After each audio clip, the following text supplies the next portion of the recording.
achievement.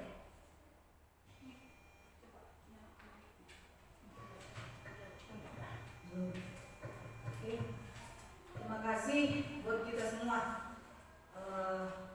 Salam sejahtera buat kita semua. Assalamualaikum warahmatullahi wabarakatuh. Puji syukur kita panjatkan kepada Tuhan karena masih diberikan kesempatan buat kita untuk mengadakan kegiatan diskusi mengenai budaya positif yang akan kita budayakan di sekolah ini. Terima kasih buat kehadiran guru-guru semua yang mau berpartisipasi dalam kegiatan ini. Semoga jalannya kegiatan ini berjalan lancar dan ada hasil yang mau kita dapatkan dari kegiatan ini untuk kita implementasikan ke dalam kegiatan pembelajaran siswa agar mutu sekolah kita lebih baik lagi. Nah, untuk jalannya diskusi, mari kita sama-sama memberikan perhatian kita masing-masing, ya, memberikan perhatian kita masing-masing. Kita dukunglah kegiatan ini agar kita juga dapat meningkatkan potensi kita, ya, apa itu budaya positif, apa yang akan kita lakukan, praktik baik apa yang kita lakukan dalam menunjang budaya positif untuk anak-anak kita lebih berhasil lagi dalam proses pembelajarannya. Jadi untuk ini, ya, untuk kegiatan ini saya buka pukul 12:10. Terima kasih.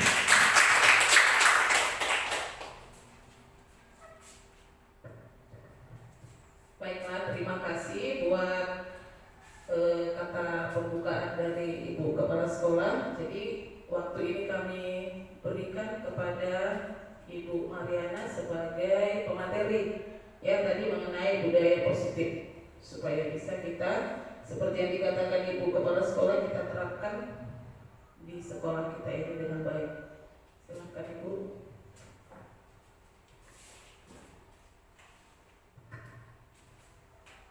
Baik, selamat siang buat kita semuanya. Selamat siang, Bu. Ya, yang saya hormati Ibu Kepala Sekolah yang telah hadir pada saat ini, yang memberikan waktu untuk mengikuti kegiatan yang akan saya lakukan sebagai tugas dari kami guru penggerak, yaitu merupakan aksi nyata. Terima kasih juga buat rekan guru yang mau hadir di acara hari ini. Mudah-mudahan kegiatan yang kita lakukan ini dapat kita terapkan di sekolah kita agar sekolah kita bisa lebih baik. Di sini saya akan memaparkan apa yang saya dapat dalam pendidikan guru penggerak. Ya, di sini ada materi yang akan saya bawakan mengenai menyebarkan pemahaman dan penerapan budaya positif di sekolah kita ini. Ya, sebelum masuk ke materi, saya akan membawa dulu sebagai SPG. Nah, oke, senyum dalam 30 detik. Nah, permainannya, ya, ibu guru berpasangan berhadapan dengan temannya.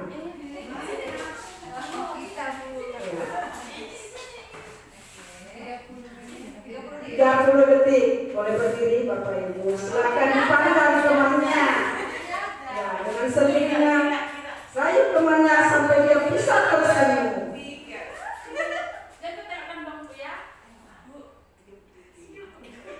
Berikan senyum terbaik.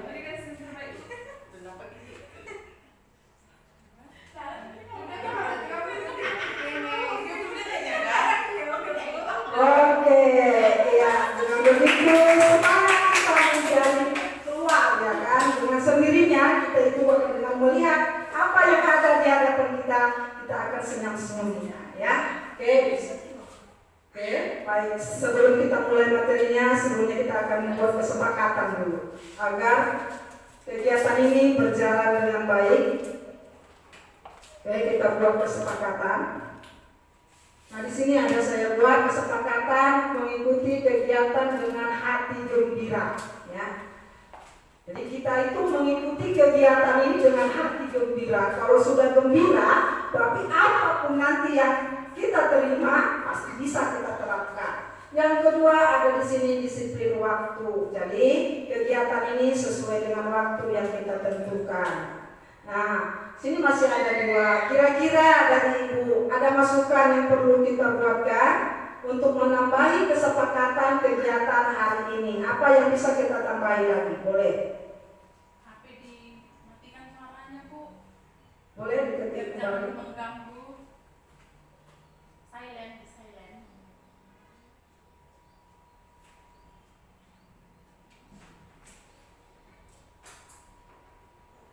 Oke, menyelesaikan HP ya. Ya, itu memang sangat perlu demi ketertiban, atau bisa juga menggunakan HP seperlunya. Ada lagi masukan dari ibu guru yang lain?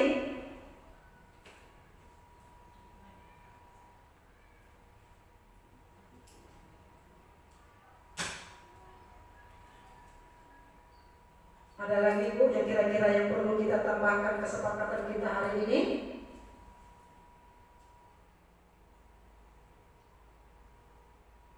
Cukup itu saja? Sepakat kita dengan yang tiga aja ya?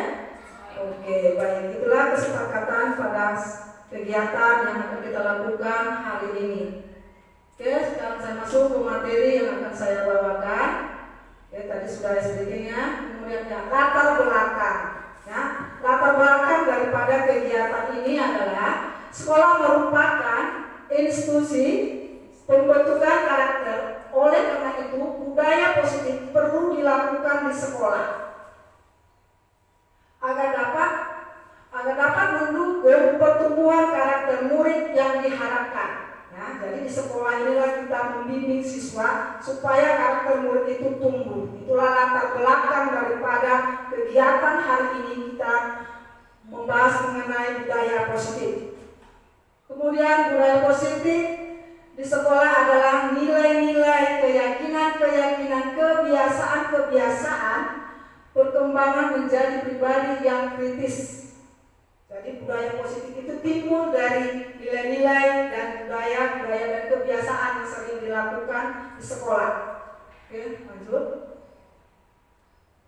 Nah, adapun konsep kegiatan hari ini yaitu yang pertama pembelajaran paradigma baru. Yang kedua disiplin positif. Yang ketiga nilai-nilai kebajikan. Yang keempat kebutuhan dasar manusia. Yang kelima motivasi perilaku manusia. Yang keenam posisi kontrol guru. Yang ketujuh keyakinan kelas.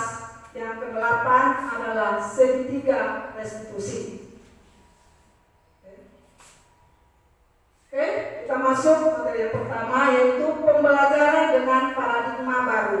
Apa itu pembelajaran dengan paradigma baru?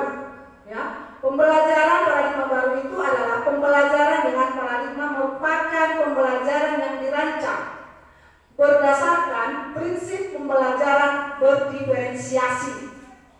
Ya, sehingga para peserta didik belajar sesuai kebutuhan berdasarkan tahap perkembangan sesuai dengan teori psikologi modern untuk mewujudkan profil pelajar Pancasila.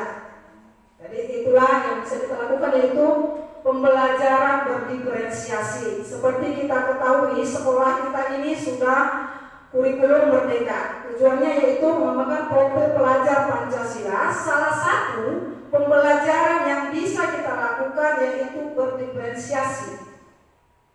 Nah, Bapak Ibu, ada kira-kira yang bisa menyampaikan apa itu berdiferensiasi? Kegiatan yang bisa kita lakukan dalam pembelajaran yang berdiferensiasi.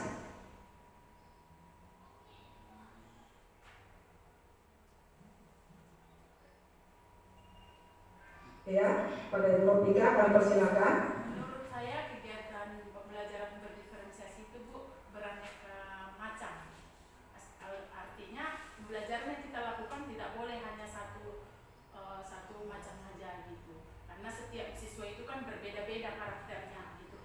Iya, betul. Ada yang lain yang mau menambahkan?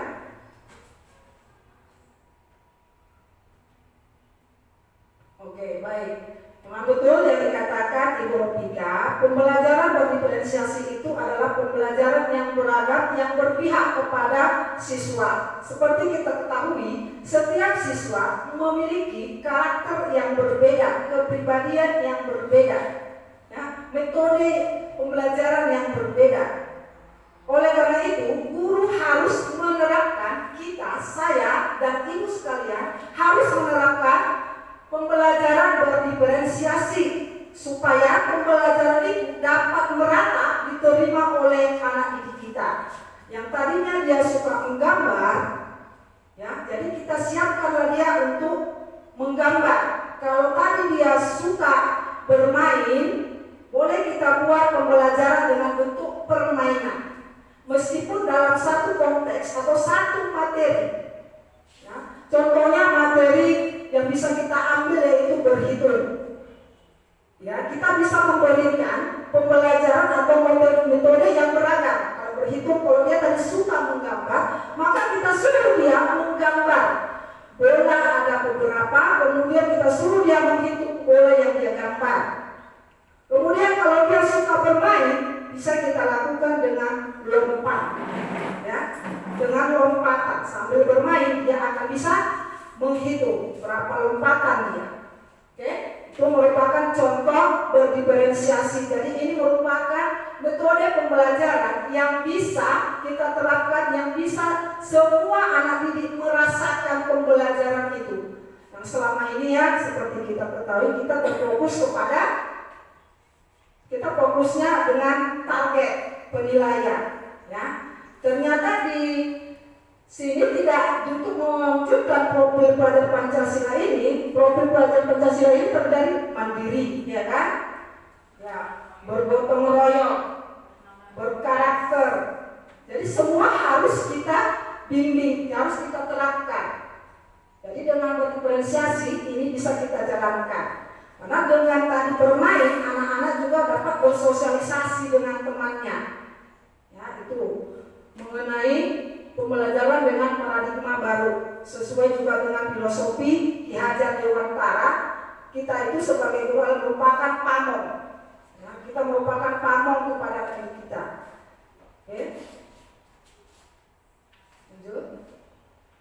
Nah, ini yang dimaksud dengan disiplin positif. Nah, menurut budaya kita, disiplin positif itu dimaknai menjadi suatu yang dilakukan seseorang kepada orang lain untuk mendapat kepatuhan. Ya, kita cenderung menghubungkan kata disiplin dengan ketidaknyamanan. Benar ini ya Ibu ya? Kita selalu disiplin itu dengan keras ya, harus kau lakukan itu. Jadi ini yang menurut kita disiplin. Kemudian sebagai pendidik ya, tujuan kita adalah menciptakan anak-anak. Tujuan daripada disiplin yang kita buat tadi yaitu menciptakan anak-anak yang memiliki disiplin diri sehingga mereka bisa berperilaku dengan mengacu pada nilai-nilai kebajikan universal dan memiliki motivasi intrinsik bukan dari ekstrinsiknya. Ini maksudnya, jadi sebenarnya tujuan kita itu mendisiplinkan anak itu ya ini sebenarnya bukan memaksa, ya. Tapi kita itu menyadarkan si anak. Disiplin itu datang dari dalam diri si anak, bukan dari kita, ya, bukan dari orang lain. Kalau disiplin itu datangnya dari orang lain, maka itu namanya memaksa. Tapi jika disiplin itu datangnya dari diri kita sendiri, itu berarti kemauannya tanpa ada paksaan. Dengan sendirinya itu nanti akan bisa dilakukannya tanpa ada paksaan. Tapi yang sering kita lakukan masih berbiak dalam budaya yang di atas ya. Masih kita menyuruh, ada tekanan di sana. Nah, kemudian disiplin positif itu merupakan salah satu cara menerapkan disiplin yang bertujuan untuk menumbuhkan kesadaran. Seperti yang saya katakan, disiplin itu sebenarnya tujuannya menumbuhkan kesadaran si anak. Nanti ini ada caranya bagaimana supaya itu bisa tumbuh dari dalam diri si anak. Oke, lanjut. Nah, sebagai manusia kita memiliki kebutuhan dasar. Ya, apa yang dimaksud dengan kebutuhan dasar? Kebutuhan dasar manusia adalah segala sesuatu yang kita lakukan, ya, untuk memenuhi kebutuhan hidup. Adapun bagian daripada kebutuhan dasar manusia itu yang pertamanya itu bertahan hidup. Yang kedua, kasih sayang dan rasa diterima. Yang ketiga, penguasaan. Yang keempat, kesenangan. Yang kelima, kebebasan. Jadi inilah kebutuhan dasar manusia. Jadi ini kita lihat pada anak didik kita. Berarti ini yang harus kita lihat pada anak didik kita. Ini yang harus kita penuhi. Nah, kalau ini kita penuhi, maka anak kita akan bisa melakukan disiplin tadi. Maka mereka itu memberontak sebenarnya karena mereka tidak mendapatkan kebutuhan hidupnya ini. Oke, betul. Nah, yang lima tadi, yang pertama bertahan hidup. Nah, contoh yang bertahan hidup itu yaitu makanan, pakaian, tempat tinggal, keamanan, dan kesehatan. Nah, betul ya, ini sangat perlu. Kita lihat kembali, kita lihat anak didik kita mengenai bertahan hidup. Ya, sering ini tidak terpenuhi karena sering kita bertanya kepada anak didik setiap paginya siapa yang sarapan dari rumah. Terkadang anak didik kita itu ada yang tidak sarapan. Padahal itu merupakan kebutuhan dasar dia. Kemudian pakaian sama halnya, ya. Kemudian tempat tinggal, ya, kalau dia tinggalnya saja sudah tidak aman, bagaimana lagi? Kemudian kesehatan, ya, kesehatannya juga sangat penting. Memang syukur sekolah kita juga menjalin kerjasama dengan puskesmas mengenai kesehatan untuk sekolah kita. Jadi ini merupakan kebutuhan yang paling pertama, makanya dia di atas. Yang kedua, kasih sayang dan rasa diterima. Nah, apa itu kasih sayang dan rasa diterima? Yaitu ingin dipedulikan. Kemudian ingin berbagi, bekerja sama, menjadi bagian kelompok lain. Nah, ini kita lihat. Makanya kadang ada anak kita ini yang mengatakan kita bilang caper lah ya. Ternyata memang itu ada kebutuhan dasarnya, cuma kita aja dan tidak mengerti. Ya, kebutuhan dasar dia itu pengen disayangi, pengen diperhatikan. Jadi sebelumnya kita harus mengenal dulu anak didik kita itu seperti apa, kebutuhan dasar mana yang harus kita berikan kepadanya. Kemudian ada penugasan, yaitu harga diri, ya, keinginan untuk dianggap. Kemudian memimpin, kemudian berprestasi, diakui dan didengarkan. Ini juga sering kita jumpai ya Bapak Ibu. Ternyata memang betul. Ternyata yang mereka lakukan itu tanpa sadar itu merupakan kebutuhan. Saya saja baru ini saya tahu ternyata itu yang baru saya pikir-pikir, saya renungkan. Yang dilakukan anak-anak itu ternyata itu kebutuhan dia. Ya, kebutuhan dia. Jadi sekarang setelah ini saya bertemu berarti anak itu tidak perlu dimarahi kalau seperti ini. Cuma anak itu nggak sadar kalau itu memang kebutuhan, dia tidak tahu. Ya, mudah-mudahan ini dengan begini kita bisa lebih paham. Kemudian kebebasan. Jadi anak-anak itu juga ingin bebas. Jadi anak itu tidak suka, ada anak itu tidak suka dia dikekang. Kayak tadi yang di awal itu dikatakan berdiferensiasi ke sini tadi. Jadi kita suruh dia mau apa. Jadi kita hanya sebagai pamong yang memantau mendidiknya. Kemudian menjadi kesenangan. Nah, makanya ada bermain tadi. Ya, anak-anak itu juga perlu kesenangan, humor, ya, kemudian antusias dan tertawa. Makanya di awal pembelajaran kita diminta untuk melakukan SBK. Di akhir juga kita bikin ice breaking. Untuk apa? Ternyata untuk ini Bapak Ibu, untuk memenuhi kesenangannya. Ya, untuk memenuhi kesenangannya. Jika ini kebutuhan dasar manusia ini terpenuhi kepada anak didik kita, maka dia akan bisa menjalankan disiplinnya. Ya, oke.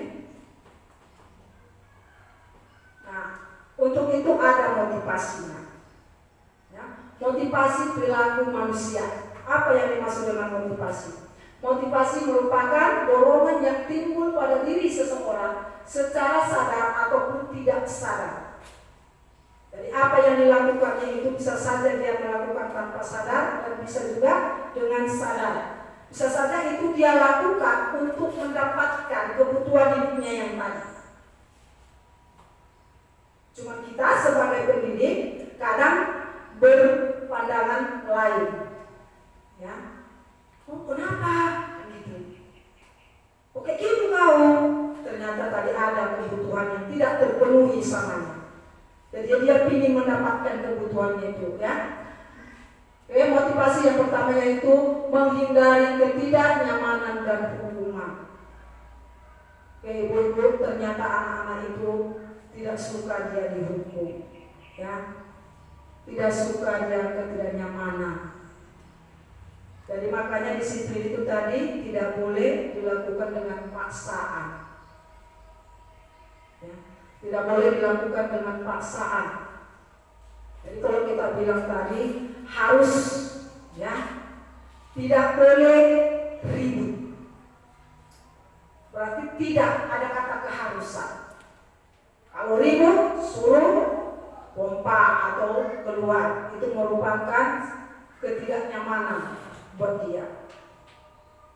Kemudian yang kedua yaitu mendapatkan imbalan. Ternyata ini juga Bapak Ibu tidak baik. Disiplin itu tidak perlu kita berikan imbalan supaya dia disiplin. Kita tidak perlu memberikan dia imbalan. Ya. Siapa yang tertib di sini? Ibu kasih permen. Itu merupakan salah satu imbalan. Kalau siapa yang rajin mengerjakan PR nilai 100. Ya, itu merupakan, itu bukanlah dari dalam dirinya, tapi itu dari luar. Itu adalah keharusan buatnya.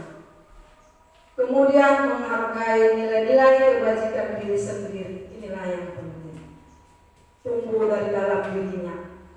Ya, disiplin itu dari dia menghargai dirinya, bukan atas kehendak orang lain dia melakukan, bukan atas hadiah yang diiming-imingkan, bukan untuk menghindari hukuman, tapi disiplin itu dilakukannya atas dalam dirinya yang timbul.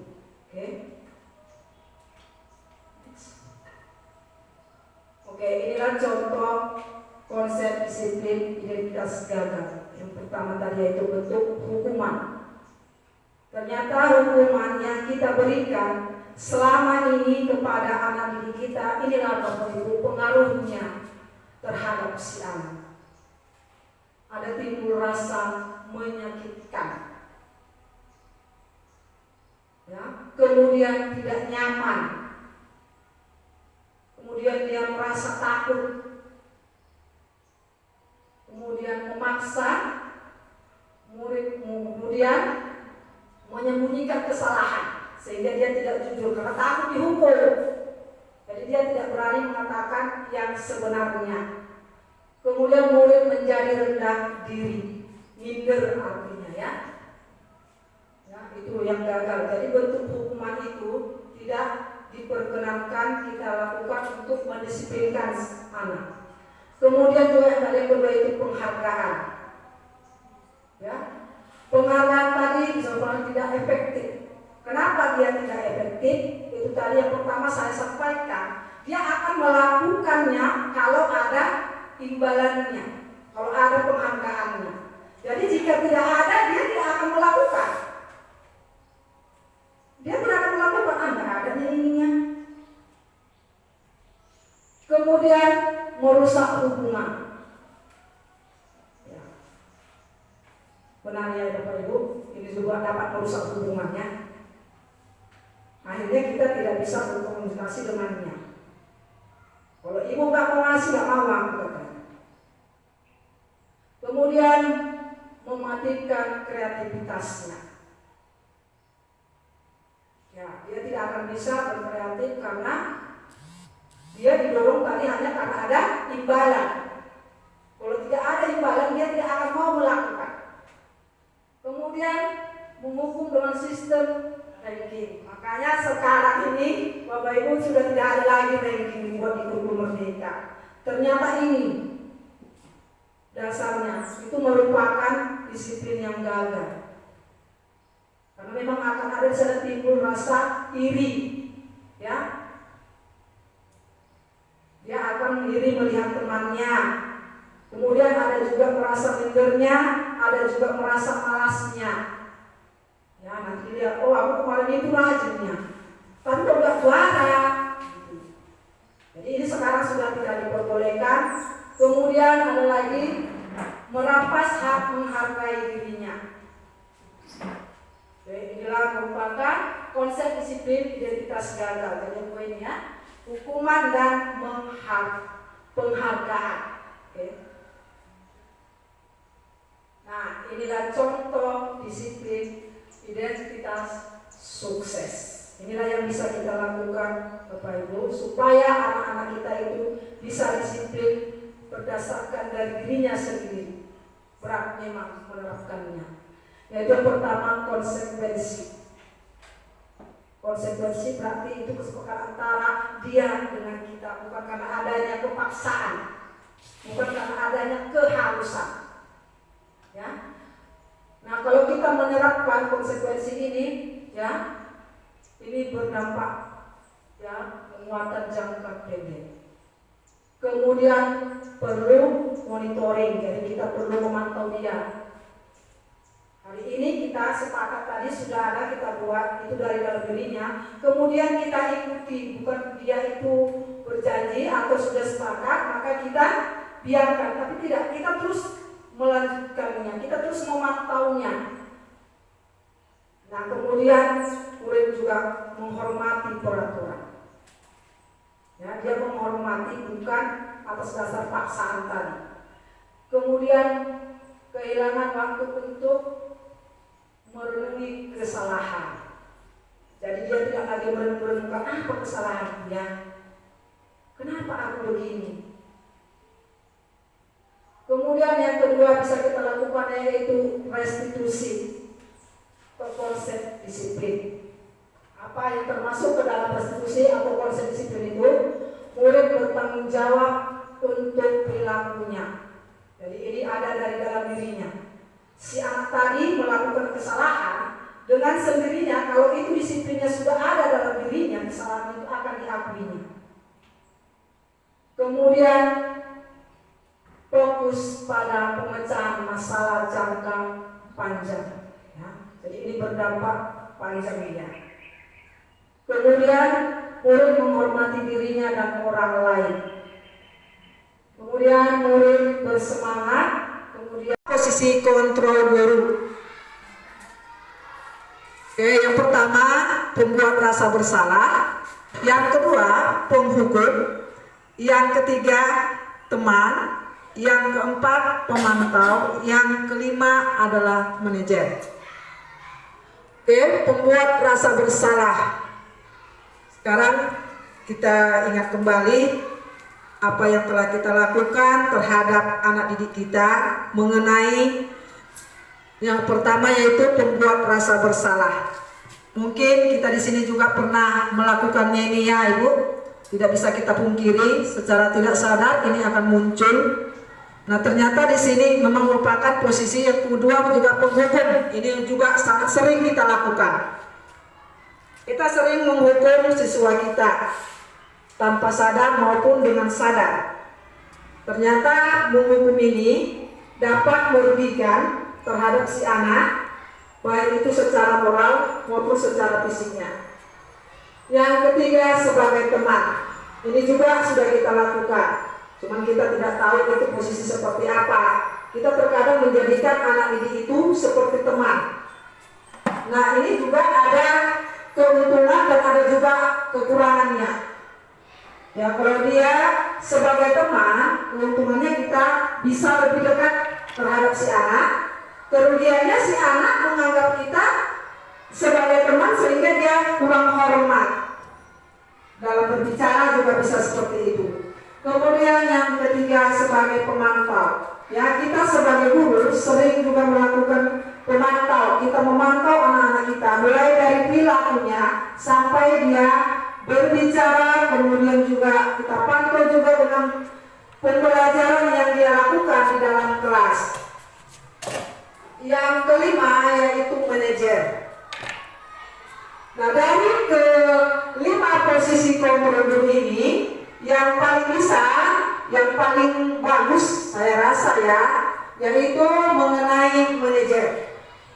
Seorang manajer itu harus bisa membimbing, harus bisa memahami. Ya, kita harus bisa memahami si anak, bisa membimbing si anak, sehingga kita bisa mengarahkan si anak tersebut kemana maunya, apa kebutuhannya. Nah, ini mengenai 5 posisi kontrol guru. Lanjut. Oke, kita masuk dengan keyakinan kelas. Di sini ada pertanyaan, mengapa keyakinan kelas? Mengapa bukan peraturan kelas? Oke, kepada Ibu, siapa yang bisa menjawab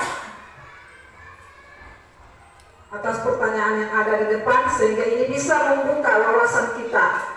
Kenapa sih keyakinan kelas harus dibuat? Kenapa tidak peraturan kelas? Kepada Ibu, siapa yang bisa menyampaikan pengalamannya ataupun pendapatnya mengenai pertanyaan yang ada di depan?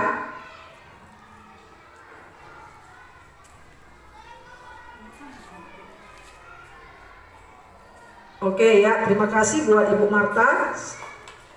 Menurut saya kan Bu, menurut saya kalau keyakinan kelas itu berarti kesepakatan bersama. Artinya kita tanya anak-anak apa kira-kira yang bisa mereka kerjakan, dan kira-kira apa yang bisa apakah kesepakatan kelas itu bisa mereka tanggung jawabkan. Sementara kalau dari kalimat peraturan itu kan Bu? Iya. Nah, kalau peraturan itu sepertinya ada makna kalau tidak dikerjakan dihukum, seperti itu. Jadi kalau keyakinan itu kita tanya maunya anak, bisa tidak dikerjakan, bisa tidak ditanggungjawabin.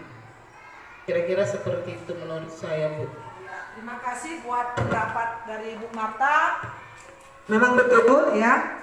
Keyakinan suatu keyakinan itu adalah kesepakatan antara guru dan murid dengan kalimat yang positif yang mudah dipahami oleh siswa. Sementara kalau peraturan itu sifatnya memaksa, mengharuskan ya. Harus, tidak boleh tidak. Itu makanya dikatakan keyakinan. Oke, di sini ada pembentukan keyakinan kelas. Ya, ini adalah tahap-tahap pembentukan keyakinan kelas. Yang pertama ada di sana bersifat abstrak. Yang kedua, keyakinan kelas itu harus berupa pernyataan universal, berarti dia harus menyeluruh. Tidak hanya satu pihak atau tidak hanya satu permasalahan yang harus kita ambil. Yang kedua, dibuat dalam pernyataan positif. Jadi kalimatnya mengandung positif ya, yang baik, yang bisa dipahami oleh peserta didik atau anak didik kita di dalam kelas. Kemudian sedikit saja agar mudah diingat. Jadi keyakinan kelas itu tidak perlu banyak-banyak. Yang penting dia sedikit tapi bisa dipahami dan mudah diingat sehingga bisa dilaksanakan. Kemudian ada di situ sesuai dengan kondisi kelas dan sekolah sehingga mudah diterapkan. Ya, kita sesuaikan dengan kondisi di kelas kita masing-masing. Seperti apa kelas kita, apa yang dibutuhkan di sana. Ya, kalau di sana dibutuhkan dilarang menimbun atau anak tidak boleh membuang sampah di dalam kelas, kita buat keyakinan kelas tersebut. Jadi kita sesuaikanlah dengan kondisi kelas kita. Selanjutnya, semua siswa dilibatkan saat membuat kesepakatan kelas. Ya, ini semua siswa harus ikut. Tadi yang pertama sebenarnya ini kita buat dulu dia. Guru kita itu kita suruh dulu menyebutkan peraturan-peraturan apa yang harus dibuatnya ya. Jadi keyakinan kelas ini turunan dari peraturan sebenarnya ya. Jadi tadi peraturan itu di awal sudah dikatakan kalau itu ada sifatnya memaksa. Dari kata memaksa tadi kita rubahlah dia menjadi kalimat yang positif yang bisa dia lebih bermakna, lebih mengarah ke positif. Contohnya kalau tadi dia di peraturan tidak boleh buang sampah di dalam kelas, maka di pembentukan di keyakinan kelas itu kita buat ya, buanglah sampah pada tempatnya. Itu. Kemudian tidak boleh makan di dalam kelas. Tadi kalimat untuk keyakinan kelas kita rubah menjadi biar lebih baik. Apa yang kira-kira kita buat di sana, Bu?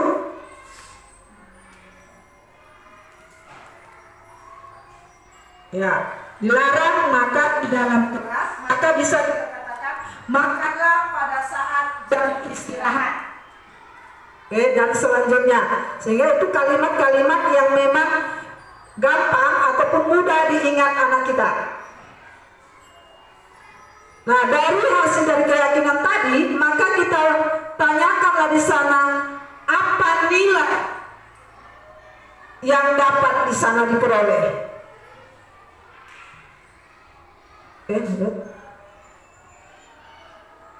Oke, yang berikut segitiga restitusi.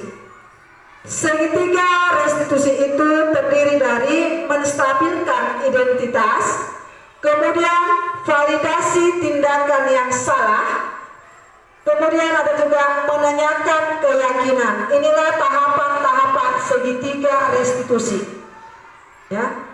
Jadi kalau ada anak kita itu mengalami atau masalah, melanggar kesepakatan atau keyakinan kelas yang kita buat, maka kita dapat menerapkan segitiga restitusi tersebut.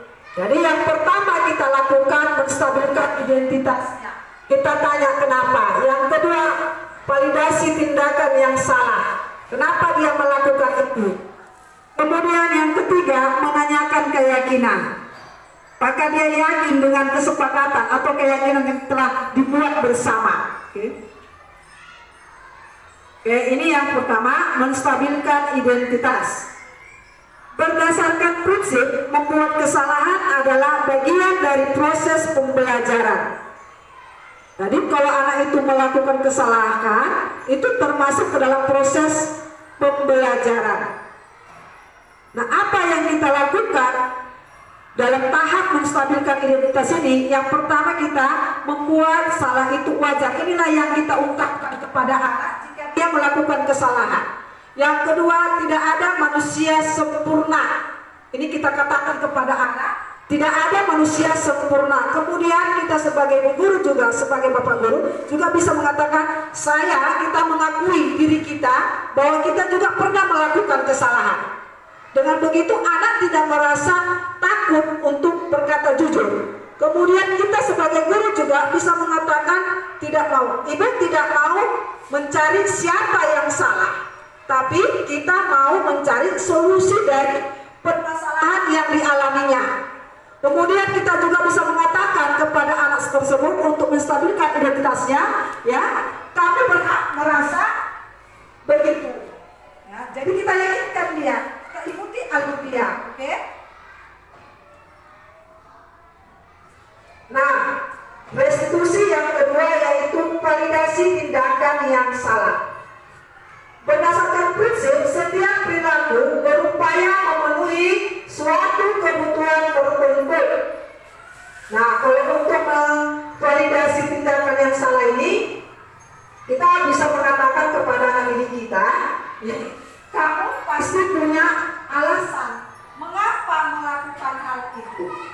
Jadi kita tanya alasan si anak tersebut, kenapa dia melakukan pelanggaran tersebut.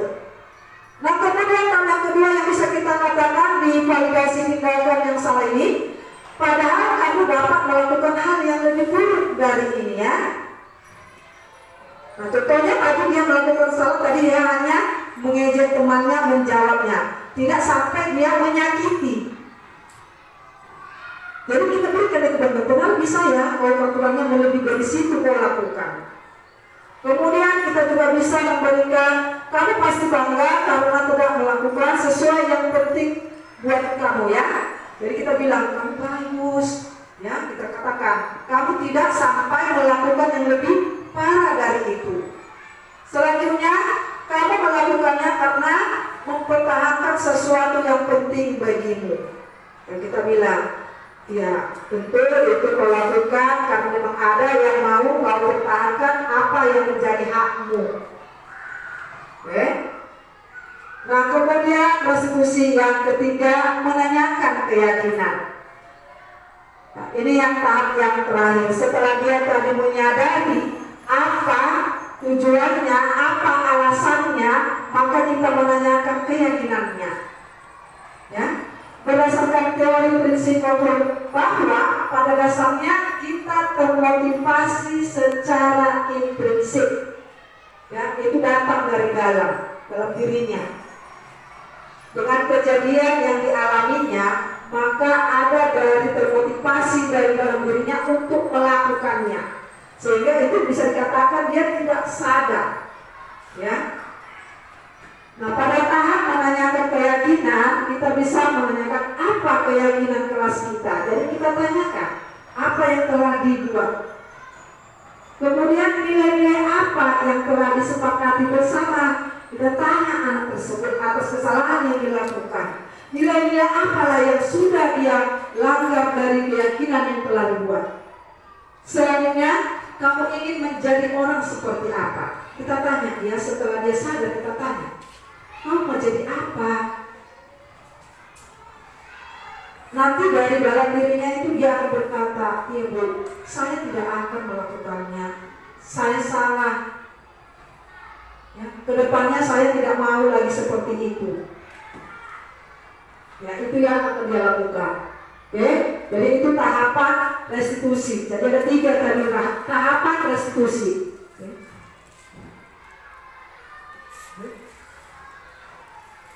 Nah ini contoh pelaksanaan tahapan restitusi ya. Ini suatu penggalan video yang dialami oleh siswa kita. Ini adalah seorang anak kita ini sini, dia tidak memakai baju olahraga, jadi dia merasa malu pada temannya sehingga dia berada di dalam kelas. Nah, atas kejadian yang dialaminya, maka seorang guru harus menanyakan apa alasannya. Ya.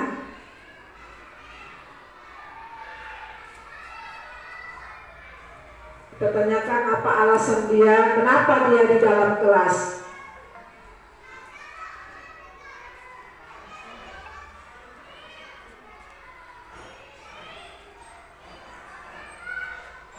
Ini kasus 1 ya. Ini adalah masalah dia tidak memakai baju olahraga pada saat jam olahraga.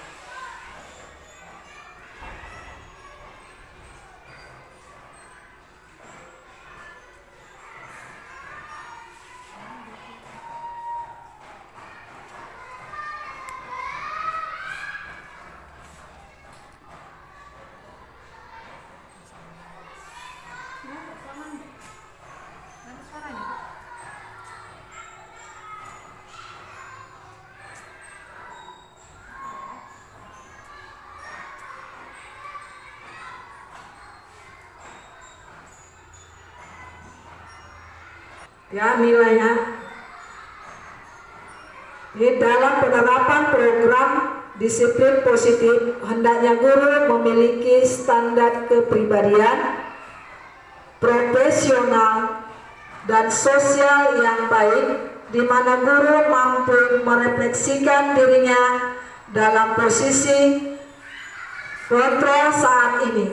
Bagaimana perjalanan dirinya sebagai aman atau manajer yang menuntun murid-muridnya menjadi insan yang mandiri, merdeka, dan bertanggung jawab. Ini sesuai dengan standar nasional pendidikan. Jadi inilah Ibu yang perlu kita pegang supaya kita bisa melakukan budaya positif di sekolah ini. Dengan semalam habis olahraga kami berantem sama si Gabriel. Benar? Benar Bu, Oh iya. Terus kenapa bisa berantem? karena dia Bu mancing emosi Bu. Pancing emosi, dia bilangnya gimana? Waktu melempar. Oh, ya Cek kena tim kalah gitu ya. Ya Bu, Nah, terus dia apa ya? ya aku jaga ya Bu. Oh gitu ya. Ibu pun kalau seperti itu pasti agak marah, ya kan?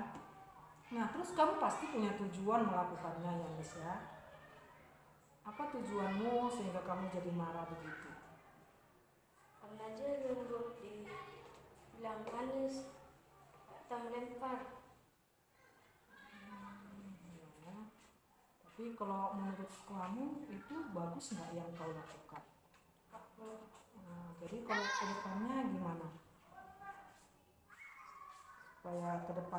Supaya itu tidak terjadi, apa yang harus kamu lakukan? Menahan emosi Bu. Selalu menahan emosi sesuai dengan kesepakatan kita ya kan? Kalau di kesepakatan kita harus gimana? Ya, kita harus menahan emosi dan harus saling menghargai, meredam emosi begitu ya. Jadi untuk lain kali kamu harus bisa menahannya dan kamu sepakat untuk tidak mengulanginya. Iya, Bu. Jadi kedepannya apa yang bisa kau lakukan supaya itu tidak terjadi lagi sama? Menahan emosi Bu. Jangan terjadi lagi kegalauan. Oke, kita sepakat ya nak, harus saling menahan emosi apapun yang terjadi gitu ya. Ya Bu. Oke, jadi kedepannya kamu lebih bisa menahan emosi karena ya. Oke, Ibu setuju dengan yang kamu lakukan ya. Kamu harus bisa kedepannya lalu menahan emosi, ya, harus bisa meredahnya. Karena kita itu adalah bersaudara, ya kan? Jadi harus dengan lapang dada, oke? Tidak mencempol sama karena kamu sudah menyadari apa yang kau lakukan. Oke, terima kasih Bu Andes. Untuk kedepannya jangan diulang lagi ya. Oke, thank you. Terima Yang perlu didiskusikan atau yang ingin disampaikan terkait dengan budaya disiplin.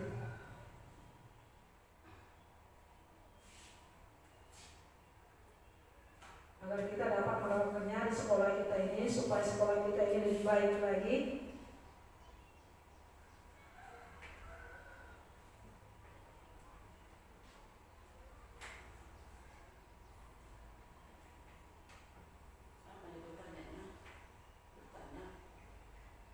Ada yang mau disampaikan supaya kita bisa menerapkan budaya positif disiplin itu di sekolah kita.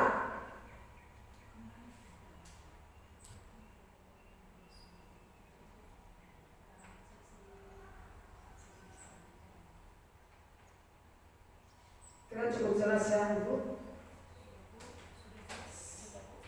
Sebagai penutup, dalam penerapan program disiplin positif, hendaknya guru memiliki standar kepribadian profesional dan sosial yang baik, di mana guru mampu merefleksikan dirinya dalam saat ini. Bagaimana perjalanan dirinya sebagai aman dan sebagai manajer, ya, sebagai manajer yang menuntun murid-muridnya menjadi insan yang mandiri, merdeka dan bertanggung jawab.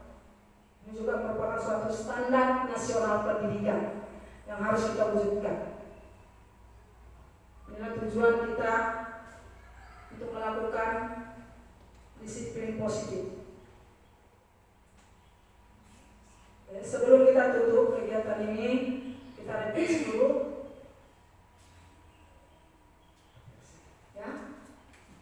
Kita refleksi atas kegiatan yang kita lakukan saat ini. Sini ada pertanyaan, apa yang Anda dapat setelah mengikuti kegiatan hari ini?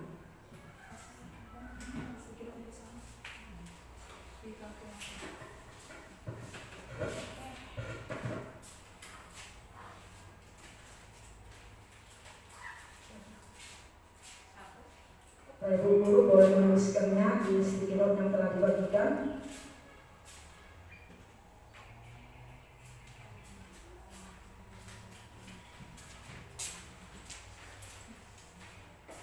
Ini hasilnya kalau sudah selesai boleh ditempel ke depan ya Ibu.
Buat ibu yang sudah selesai menuliskan referensinya boleh ditempelkan ke depan.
Ya, itulah pemaparan tentang budaya positif yang bisa saya sampaikan pada pertemuan hari ini. Mudah-mudahan apa yang telah saya sampaikan dapat kita terapkan di sekolah kita, sehingga sekolah kita ini menjadi sekolah yang benar-benar berpihak kepada murid. Mungkin selama kegiatan ada kata-kata yang kurang, saya minta maaf kepada Dewan Guru. Kemudian saya mengucapkan terima kasih atas kesediaan Ibu Guru untuk mengikuti kegiatan hari ini sebagai tugas saya dalam aksi nyata program CGP Angkatan ke-10. Dari hasil kegiatan tersebut bisa kita ambil ya nilainya.